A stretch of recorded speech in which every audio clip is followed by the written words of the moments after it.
Hey, what is going on, guys? Arcadia here, and welcome back to another commentary. Today I'm going to be discussing about Dead Space 3. So I'm just going to be talking about a good review and a bad review. So let's go ahead and get started with this commentary. And before I get started, I just want to say that Dead Space 3, I've been seeing it in my sub boxes, so I am just going to be talking about it just to get into the action.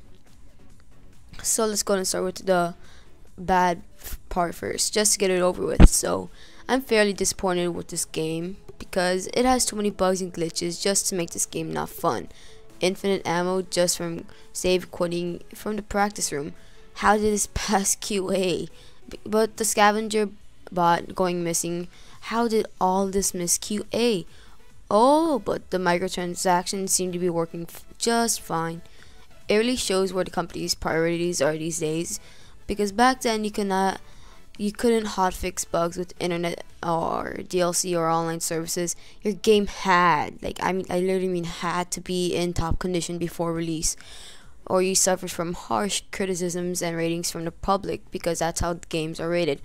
But nowadays it seems like they care more about monetizing and actually making the game playable, because they know that they can hotfix it later. And I'm just going to say that is just a bunch of BS, because a game really needs to be perfect before it's released. And I'm saying that Dead Space 3 is a good game, but they need to go ahead and do lots and lots of test runs. And I know they do, but when I say test runs, I mean like serious test runs, like taking a whole hour just for like one foot of a game. So like, let's say that you have an inch of snow, just take an hour, not even an hour, just go ahead and just look at it, see if there's any glitches, because I'm just saying that's going to take a long time. But you know, at least it's worth something, not finding any bugs or glitches. But bugs and glitches, they are pretty funny. But I do not want the future of gaming to turn into this. I mean, this game is fun, and I already guessed that it's co-op, considering they had to do something different. But there's too many cons that outweigh the pros in my mind. So from the bad, we're now going to transition to the good. So let's go ahead and just ask this one question that actually makes the game good. Does a video game need to have horror to be good? And that's the question. But the answer is no. But people will argue it's not horror anymore, so it sucks. And I disagree.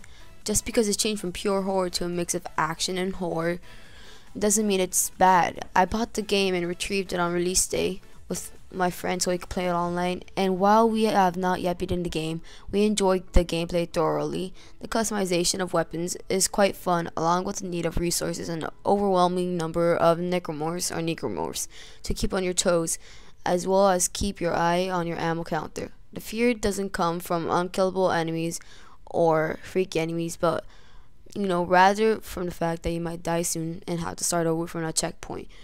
Does it have jump scares? Yes, there are some, but are they needed in mass amount like in Dead Space 1 to make it scary?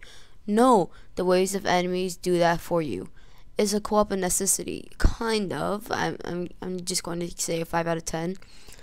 And that's why I don't consider it a perfect game, because it has a necessity for you to fully enjoy the game, yet there's so many bugs and glitches in it, and I'm feeling that they actually just want the money for the game.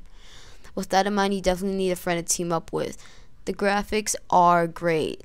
I mean, I guess that you can kind of relate it to COD, but a bit better. And Battlefield 3, I'm going to go and just give it like a bit higher tops, but Dead Space 3 graphics are amazing.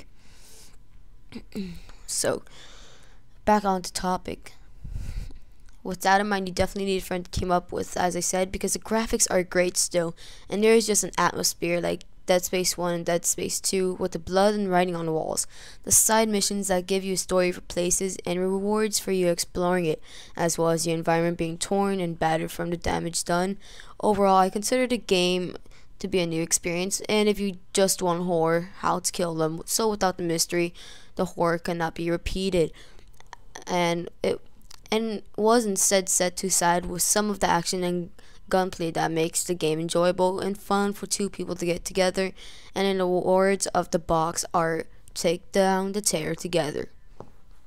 So that was a quick commentary. I try to keep it short. I try to keep it half. So if you can go ahead and just click the like button. That would be great. And if you want to make my day, just go ahead and subscribe. And also, please go ahead and well, you don't really have to, but just go ahead and just share this video with your friends. That also helps me out a lot. So without further ado, thanks guys for watching, and I'll see you later. Bye.